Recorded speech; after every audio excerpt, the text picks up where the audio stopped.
As far as recovery and damage control, you just feel like the burden and the weight falls on you to help, because you're the only one who can. You're going to destroy yourself, but we need you to take the fall so that you can carry the show forward, because the show cannot fail, and they were going to do whatever they could to get the return on their investment. Collateral damage, that meant collateral damage.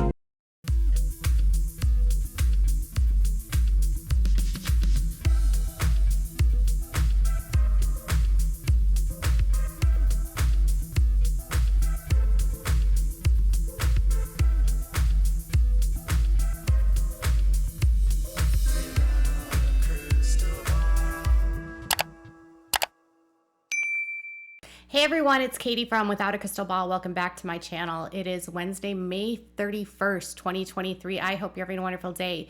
So yesterday we talked about this new docuseries that's actually going to be out on Friday called Shiny Happy People, Duggar Family Secrets.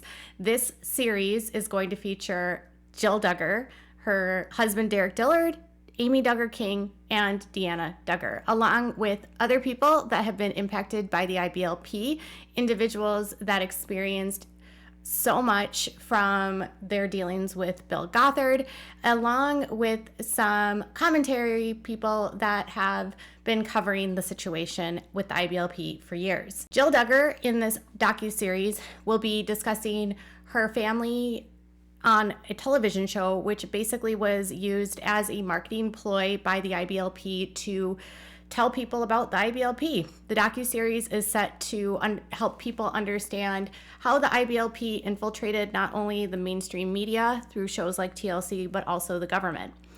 And the series, while it uses the Duggars as a story to expose the wider IBLP issues, this series is not specifically just about the Duggars. So the Duggars are used as an illustration to show the wider problems within the IBLP, and they're used as a way to parallel what was happening with other families in the IBLP. So families that were not famous, that didn't have the same platform as the Duggars, had the same experiences as the Duggars.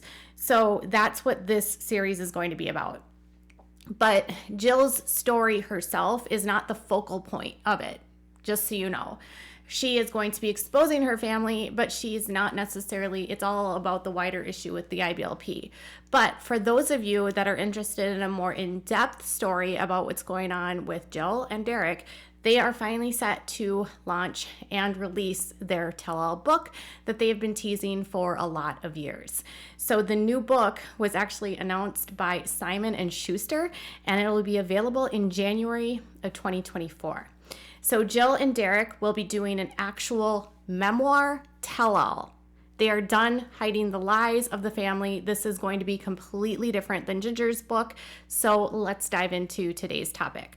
Before we do, can you please do me a big favor and give this video a thumbs up? Also, please subscribe to my channel if you've not yet subscribed by clicking on the subscribe button down below. Make sure to ring the bell if you'd like to get notified of any time I go live and new content loads. And make sure to share this video with your friends and leave a comment. Simon & Schuster, the publisher, has updated their website with information about this book, which won't become available until January 16th of 2024. But the book itself is very different than Ginger's book. It's called Counting the Cost, a memoir with Jill Duggar and Derek Dillard with a ghostwriter named Craig. And we'll get into that in a second. But the teaser of this book, or I guess the synopsis of this book, is far different than what Ginger wrote. So what Ginger wrote was a theological memoir where she refused to actually go into details about what was going on in her own family, and instead was illustrating issues within the Institute of Basic Life Principles and how she saved her faith regardless of what happened in the IBLP. And she didn't really call out her family by name. She didn't really highlight any of the specific issues that correlated to issues within her home. In fact, she really placed a lot of the blame on the IBLP and less discussion about the family's actual choices, like Jim Bob Duggar's actual choices that impacted the family or what Josh had done. This book by Jill is going to be very different because it's not a theological memoir. It's literally about what happened. So here's what the book says. For the first time, discover the unedited truth about the Duggars, the traditional Christian family that captivated the nation on TLC's hit show 19 Kids and Counting. Jill Duggar and her husband Derick are finally ready to share their story, revealing the secrets, manipulation, intimidation behind the show that remained hidden from their fans. So Ginger's book, just to show the difference, was a memoir that didn't do this. So Jill and Derick are going to be telling their fans about what was happening behind the scenes, what was the manipulation that was occurring with what Jim Bob was doing to the kids, and the intimidation that they experienced when they either tried to speak up or leave the show. And I'm assuming that because the show was on the air for such a long time, and Jill was involved with this network from the time she was from 2003 until 2017, she was like 13 or 14 years old when the first show, like 12 or 13 when the first show aired. And then it went all the way up until she married Derick and was ready to have her second child. So a lot of her childhood and a lot of her young adult life was filmed on the show. And she was obviously the second oldest daughter, and she's the only daughter she's the oldest daughter of the daughters that actually lives outside of the home. So Jill was also the most, by far, adherent to the IBLP's principles, and she was very much a mother's helper. She was very much the one that took care of the kids and was okay with following the rules. She was very amiable, and she did not push back a lot. And they actually expand on that. It says Jill and Derick knew a normal life wasn't possible for them. As a star on the popular TLC reality show 19 Kids and Counting, Jill grew up in front of viewers who were fascinated by her family's way of life. She was the responsible second daughter of Jim Bob and Michelle's 19 kids, always with the baby on her hip and happy to wear the modest ankle-length dresses with throat-high necklines. She didn't protest the strict model of patriarchy that her family followed, which declares that men are superior, that women are expected to be wives and mothers, and are discouraged from attaining a higher education, and that parental authority over the children continues well into adulthood, even once they are married. So the book is setting the stage that Jill, again, was the obedient daughter that really was completely okay with everything when it came to the patriarchy. And a lot of people, when they realized that Jill's the one that is speaking out, so many people that watched the show and that were fans of the show said they can't believe that it's Jill, because Jill always seemed to be the one that was compliant. And Jill was kind of the favorite daughter. Jim Bob called her Jilly Bean. And she really did she was the apple of her dad's eye because of how obedient she was. So this is going to go into clearly the authoritarian structure that is set up in their homes and the superiority of men. And how she came to this conclusion was here. But as Jill got older and married Derick and they embarked on their own lives, the red flags became too obvious to ignore. For as long as they could, Jill and Derick tried to be obedient family members. They weren't willing to rock the boat. But now they're raising a family of their own, and they're done with the secrets. Thanks to time, tears, therapy, and blessings from God, they have the strength to share their journey. Theirs is a remarkable story of the power of the truth and is a moving example of how to find healing through honesty. So God is mentioned once, blessings from God, to tell their story, but they're done with the secrets. So this tells me that they have been sharing things on their YouTube channel, or they had been for a while, where they would discuss some of the questions about leaving the show, but they were always very careful in the words that they said, and Jill was always very cautious. So she would say things that would help you understand that, like, yes, things are not great with my parents, but she refrained from really being too disparaging to them, probably because of her upbringing and her loyalty, and it's hard to speak out against your family. So now she is with Derick, ready to set the record straight about her experience. And what I like about this is that it's about finding healing through honesty. So that's actually a super powerful statement, because Jim Bob Duggar has a huge problem with telling the truth. So Jim Bob is, in my opinion and from my experience, pretty much a pathological liar that will do just about anything to try to control a narrative, whether it's true or not. And he will always direct things so that he looks in the best reflection. So his image is super important to what he thinks about himself, and most importantly, how he's viewed by others. And because of the power that he holds, not only within his family through the authoritarian structure of the Institute and Basic Life Principles, Jim Bob also is very high up in the IBLP. Now, he does not hold any sort of leadership role within the Institute and Basic Life Principles, but it is fair to say that there is absolutely no one more famous from the Institute and Basic Life Principles than Jim Bob Duggar, and there's absolutely no one that has brought in more exposure for this group than Jim Bob Duggar because of the show on Counting On, 19 Kids and Counting. And because of that power, even though he's not on the board, he has friends like Gil Bates, who is on the board, that he can direct and discuss about what's going to be done. And because Jim Bob moved people to Arkansas and became like the marketing branch for the Institute and Basic Life Principles, he still holds very high authority. And so the likelihood that you're going to get any level of honesty from him is nil, because they will lie to protect their cult. Children in this group are actually taught scripts on how to answer questions. They are taught to live in scripts. They live in a world where they're taught memorizations for responding to basic questions about their lives. And they're actually told that it's okay to lie as long as they're protecting their faith. Because in this faith, basically the way that they view you and I, we are mere mortals, basically. We are not the anointed and chosen from God. We are not the ones that have the truth and the power.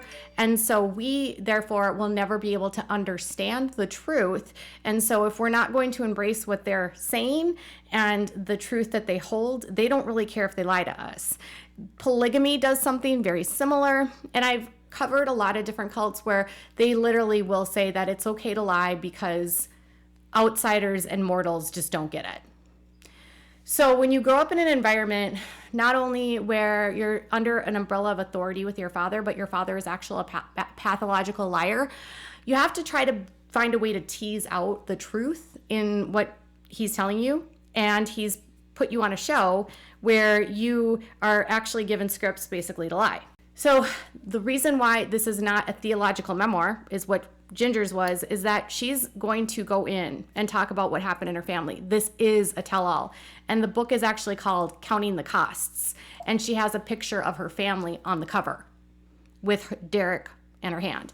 So what it says about the authors is that Craig Borlace is actually a best-selling ghostwriter, and he specializes in memoirs. He actually he helped write the book, which was a New York Times bestseller, Finding Gobi, and My Name is Tani, and the story, which was the story of an 8-year-old chess prodigy.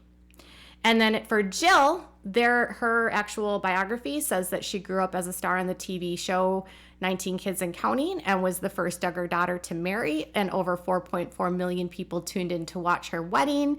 Her life with her husband was featured on the show, just Jill and Jessa Counting On. She's currently the oldest daughter living outside the parents' home. Along with 3 of her sisters, Jill was previously written and published the New York Times bestseller, Growing Up Duggar, and she and Derick live in Northwest Arkansas with their 3 sons. Derick will be featured in this book, but he's not like the primary voice. So I'm sure he will be sort of providing context and clarity in areas in which he can. So for a lot of people that question, like, why would she do this now? It is not uncommon after a criminal trial takes place, that the victims of a situation will write books, specifically in high profile cases. In the world of polygamy, think of all the people that were impacted by Warren Jeffs and all of the people that have written books and been featured in various docuseries about the FLDS. It's pretty standard that someone that has been victimized in a system like this would want to write a book, not because they want to make money, but because their truth has been silenced through the intimidation and the fear and the manipulation and the control of the cult. So with Ginger, what she did was she didn't go in deep. She didn't talk about the family problems. She didn't talk about what Josh did to her. She didn't talk about her dad's cover up of those crimes. She didn't talk about her parents covering things up for years. She did sort of criticize aspects of the show in that they were always on to perform, but she didn't really discuss the responsibility her parents owed to her or her siblings. The book by Jill is not going to be a theological memoir, and she's telling you that this is a tell-all and they're done with the secrets. So if people were apprehensive to buy Ginger's book because they feel like she traded one cult for another, I would assume, and rightfully so, that the book by Jill is going to be far different. Now, in comments over on my Instagram when I shared this, by the way, there were some people that were concerned about the homophobia, transphobia, and still problematic beliefs that the Jill and Derick hold in regards to their very conservative Christian beliefs. Regardless of what you think about what their beliefs are, Jill and Derick still have a right to share their side of the story. And dismantling a cult and getting out of a toxic mindset and cult-like control takes years of really, processing things. Jill is a product of a cult that taught her not to like people that were gay or transgender. That was browbeat into her as a child. She was, they had rods of encouragement that they used to discipline. They were blanket trained. They went through extensive abuse and games to obey them. And they're taught in this cult that the LGBTQ plus is literally an abomination to God and the worst sin that you can commit against God. So to unravel that takes time.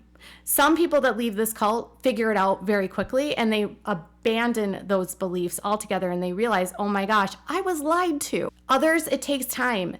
Maybe she won't get there. We don't know. But she's been indoctrinated since the time she was born.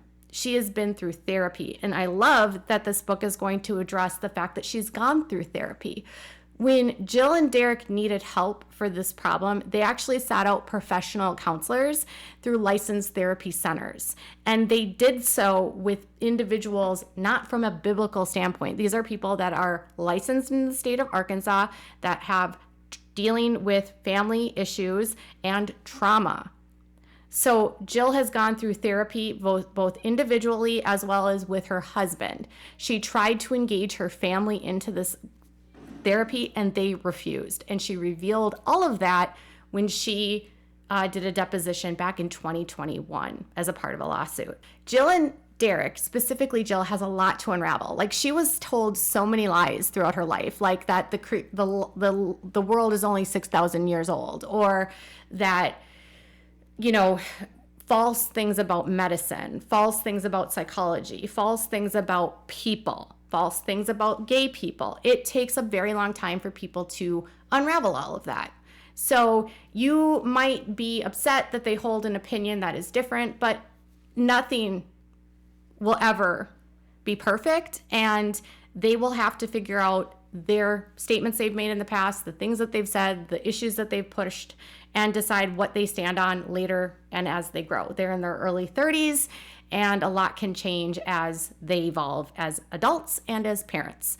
But for those that would say that Jill and Derick are doing this for a money grab, another thing that I would say to that is that Derick actually has a job where he works as a lawyer, and he's an attorney for the county, a district attorney, an assistant district attorney in Oklahoma. And they've lived relatively out of the spotlight. She doesn't do a lot of advertisements. She doesn't post on her Instagram. She doesn't use her kids anymore in any way for videos. So it's very different than what you see with Ginger or with other siblings here. And she has a right to share her story. And I hope that this will actually help other people that have been trapped, that were fooled by the IBLP, that have felt trapped by the IBLP, that have been stuck in fundamentalism. I hope this helps them in a way wake up and realize that they too can leave the system. I think this book might be able to help change the lives and transform the lives of some of her siblings. And of course, it's going to upset her father. But at this point, everything that happened in the darkness deserves to come to the light. And there's no better person to tell their story than the victim of one of the people at the center of this story, which is Jill. No more platforms for individuals like Jim Bob Duggar. Let's give the platforms to the victims to share their side of the story.